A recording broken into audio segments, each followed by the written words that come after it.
Welcome back. We're the Book Maidens. I'm Amanda, she's Rachel, and you're joining us for our summer Temeraire project. Today we're discussing Book 5, Victory of Eagles. All right, so in summation, this is the story where Laurence is in the pit of despair, as the Princess Bride would put it. He, in the last book, essentially committed treason by Britain had sent an infected dragon back to France with this terrible dragon illness that was essentially slowly killing all of the dragons. And they had done it as a plague warfare, essentially. And Laurence couldn't stand that, so him and Temeraire took some of the cure to France and gave it to them, and then went back to face treason. So when the book opens, they're actually separated. Laurence is in, he's in the brig of the Goliath, so he's basically just being moved from ship to ship within the blockade, and Temeraire is being kept in the breeding grounds, and without contact from each other. So essentially, this is Depression Laurence, is what Rachel has been calling it, and it's accurate. Yes. I feel like we get a new side of Laurence every book, and so this is Depressed Laurence. This is the Depressed Laurence book. We won't lie to you, this one was rough. We both had a hard time slogging through this one because it is just so hard to read Laurence's just kind of utter despair. Because Laurence, if you've watched any of these videos, Laurence's fundamental foundational value is duty to country, really.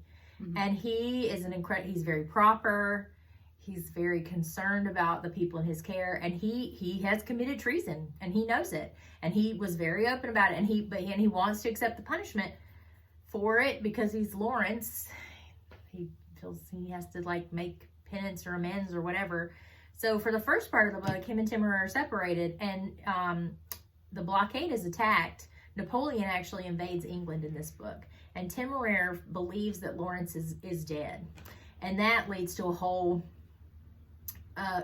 series of events. Temeraire actually gathers the dragon of the Covenant, and he gets them to leave the breeding grounds, and he actually starts battling the French on his own as this militia that's formed, and the British military actually thinks that they think it's a guy, a man who's doing this, and they send him a commission, and he's like, I accept your commission, because they're doing so well. And it is really interesting because Temeraire and the other dragons look at the problems the way a dragon would. They solve it, they look at transport, they look at attacking, they do it the way a dragon would do it, and they're very successful.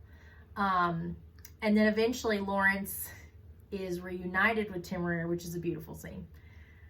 It's beautiful. But it's very interesting to see Temeraire try and work out these new dragon relationships in the breeding ground. He meets a female dragon who is incredibly intelligent and keeps trying to challenge Temeraire with all these mathematical equations, where she's in the breeding grounds because she was deemed not fit as a battle dragon. She doesn't want to fight, but she's she becomes this great strategist. And so that was very interesting. And I like their relationship. Of sorts. She invents a lot of weapons for them to use because they don't have crews. She figures out how to mobilize when they end up with people militia to mobilize and be able to move as fast as Napoleon was doing it, how he was transporting them in groups to get one ahead of the other using dragon transport. And it's really interesting to see that, and she does a lot of really interesting stuff. I really enjoyed her a lot. So the first half of the book really focuses on them separately because Laurence is in prison and in despair, but most of the first book is about Temeraire and him working out these relationships and the politics between the other dragons. And then once they're reunited, it becomes about kind of that Laurence again has a deeper depth for Temeraire and how intelligent dragons are. But then Laurence essentially, he gets assigned, right? He gets this kind of stay, if you will, of execution, because he's been sentenced to death for treason, to basically go and be a privateer, essentially. And well, they use him because he's been stripped of everything. He's already been dishonored, where becomes Wellington. Assigns him to do the dirty work. So instead of taking Napoleon's men as prisoner, it's just mass execution, just to kill them all. We don't want all of them are struggling to maintain resources. It's expensive. It takes a lot to feed these dragons, right? And to just decimate Napoleon's forces so they can't keep rounding them up and beating them all the time. So when Laurence is faced with having to do this, he does it because this is what his country has asked him to do, but he's struggling with it. And they do a great job. Naomi Novik does a great job really illustrating his depressive state. He stops caring for himself. He's no longer shaving. He's not bathing regularly. He's letting his clothing go because he's no longer an officer. And he feels that deeply. And Temeraire is watching him struggle. And this is very difficult for Temeraire. And this is when Temeraire really does develop that conscience. He's seeing what this decision did to Laurence and how he's paying for it in a much different way than Temeraire had expected, and how Temeraire himself has been paying for it. Yeah. Temeraire really didn't fully understand the cost, because it even comes out, like if you remember at the end of the last book, they had released slaves on their way back to Africa. They had found these enslaved people, and they had taken them from the people who were holding them in bondage. Slavers. And he gets served, like he gets sued by that company for the loss of those individuals. So he loses a lot of his money. So he loses everything. He never told Temeraire about that. So Temeraire finds out late, like, what do you mean he doesn't have any money? He doesn't have any capital. They're like, they stripped everything from him. And like Temeraire... Wealth is important to dragons. It is important. Yeah, it's with status, and I think it was a really maturing moment for Temeraire on so many fronts. This one I feel like they both grow so much, but this one really focused on a maturing in Temeraire, both as a dragon and seeing how dragons can work together and the way they can problem solve and that kind of stuff, but also in his maturing of the differences between like dragons and humans, and understanding more fully Laurence's perspective, which I think is important and will play, in later books. Like he understands what Laurence wants and needs, I think, a little bit better. Which he's learned to also hold his tongue. Like he starts to hesitate and rethink in terms of what he's asking Laurence to do. He's showing more consideration, which obviously comes with age, it comes with experience, and he's learning. But I think it's always, this journey that we're having is always primarily about Laurence. He is establishing his own conscience outside of duty and loyalty, and this is something that I feel is just growing with each book, about paying those consequences of doing the right thing and what the payoff and is really going to be for making those decisions, and him coming to terms with them. And so I think that's kind of where we round out at the end of this book is really him coming to terms. Yeah. And Temeraire too, like there's Temeraire, I love Temeraire. There's this great kind of internal dialogue where Laurence, because of Tarke comes and essentially just like prods Laurence and is like, what are you doing? I think that's even what he asked him. He's just straight out, Tarke's like, what are you doing?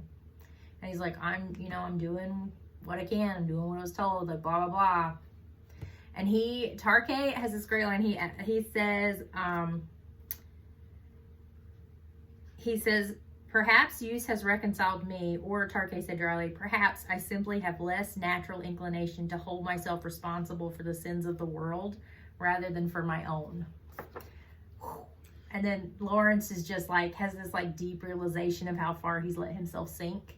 And then he starts to come out of it, and he apologizes to Temeraire, and Temeraire is just so delighted that he's back. But Temeraire, because he's like, having a clear conscience is worth so much more capital, than a loss. And then Temeraire's like internal dialogue is like, he doesn't say anything because he's just so delighted that Laurence seems like a little steadier. But in the back of his mind, he's like, consciences are terrible. Like, they're so expensive, and yet you can't touch them, which is so frustrating. You can't touch them or look at them or show them to other people. Which is like, it reminds me, I had a cousin who told me once when he was little, he says, humility is my least favorite virtue, because as soon as you talk about it, you don't have it anymore.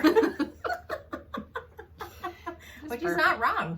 He's not wrong. I like Tarke in these books because he's somebody who doesn't really show any major allegiance to any country. He does things according to what he thinks is right and fair, and he just kind of makes his way in the world, and he's an explorer. And I always think that he's a really good foil for Laurence, in terms of Laurence being really duty bound, and we see him kind of realize that Tarke has some really good points about how you should live your life. I mean, you have to answer to yourself at the end of the day.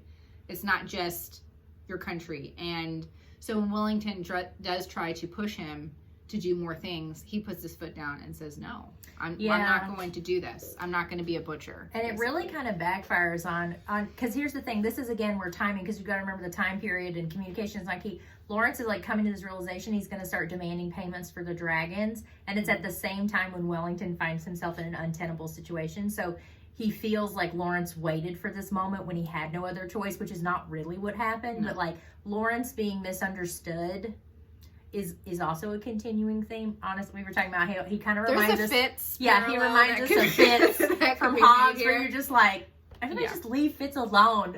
Like there are moments where I'm like, ugh. And Lawrence is too principled a person to like defend himself, and I'm like, ugh. This is where Lawrence needs like a good woman to just come behind him and be like, you get out of his face. That's true. He doesn't have Temeraire. But like, at the end of the book, they have decided, so Temeraire, being Temeraire, he's talking to the dragons, and he's created this militia with them, and he's demanding like payment, and he's demanding, he's not saying they won't fight, but also they're noticing that like Lily and Maximus, because you remember when they were very little, they had made this pact that they would all fight together, and like, so the military are like seeing this, and like Temeraire is essentially, a wave maker. He's a pot stirrer. Yeah. He's riling things up. And so they decide that just gonna take him out of the equation. Yeah, they're gonna send him to He's Australia. Too valuable to like execute. Yeah. They can't do that. They can't do that. So they are transporting him to Australia. So they do actually, so it's after the last battle, they defeat Napoleon. Napoleon is like him and his forces are cast out of England. So England is safe for the moment. The invasion is thwarted, but then it ends on a transport ship to Australia, and it's Kirka. Oh, the little demon dragon that she is. She has decided. You don't. She has decided that she, as lofty as she is, deserves to have an egg. And not just any egg, but it must be sired by Temeraire. So she's literally chasing it after him, saying, you are stuck with me until you give me an egg. Yes, sir. you're going to give me an egg. And poor Granby, because they were not way to go, Jane Rowland, who quickly gave Granby some orders so that it was not desertion, because Ishgirka just shows up on the transport ship when they're already out of the ocean. She's like, well, it's too late to go back now. I guess I'll just go forward with you. And Temaraire's like, ugh, I hate you. You're so annoying. And she's like, you're going to give me an egg. And he's like, I will do no such a thing. You have this whole kind of, it feels very much like older brother with tag-along sister relationship going on. Why shouldn't you give me an egg? She has her moments where you really dislike her because she's just such a pain in the ass. Like she's just so selfish too. Like she never thinks about poor Granby and what she does to him. Yeah. And like the situation she puts him in. Oh my gosh. Because like, I think it's in this, it's in this one, or it was in the previous book, where basically, I think it's Wellington, he says, you either get her under control when she does this thing, or you cut her loose and you move on to another dragon. And his character's like, he would never, how could you? He's like, I am an officer in the Corps. Yeah. I have to do what I'm ordered to do. And it is a turning point, a little bit. She kind of hesitates for a little bit in doing what she wants to do, but not long. She's very headstrong regardless. So she's something. Yeah. But anyway, this book, I will say, pacing wise, this book was the hardest for us to read so far. Well, yeah, so far. It was hard. It was hard living with Lawrence. Lawrence is so sad. In a depressed state. It's sad. Hard.